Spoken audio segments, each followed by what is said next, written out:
Ration షాపులను వాహనాలు రద్దు చేసి మళ్ళీ షాపుల దగ్గరే రేషన్ ఇచ్చేటటువంటి డీలర్లను మళ్ళీ ఆ ప్రక్రియను పునరుద్ధరించారు.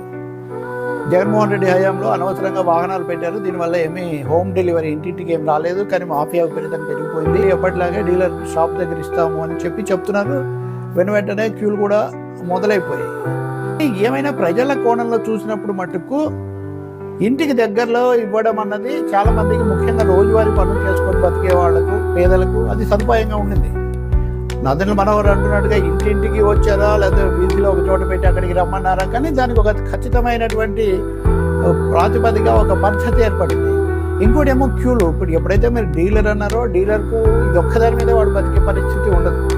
పైగా వాళ్ళ మీద చాలా ఒత్తిళ్ళు ఉంటాయి. వీటన్నిటి మధ్యలో వాళ్ళ సమయాలు చాలా తీయడాలు, తెగిపోవడాలు, తీసినప్పుడు కూడా సరుకు రాకపోవడం, దానివల్ల క్యూలు, ఇదంతా ఒక సమస్య అందరూ ఎదుర్కొన్నటువంటిదే.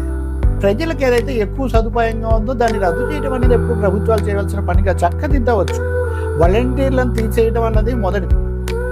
ఆ తర్వాత గ్రామ సచివాలయాలన్న వాటిని కూడా కుదించే ప్రయత్నం చేస్తున్నారు. ఇప్పుడు రేషన్ షాపుల దగ్గరికి రావాలని రేషన్ వాహనాలు కూడా తీసేయడం వల్ల మేలు కంటే కూడా ప్రజల అసంతృప్తి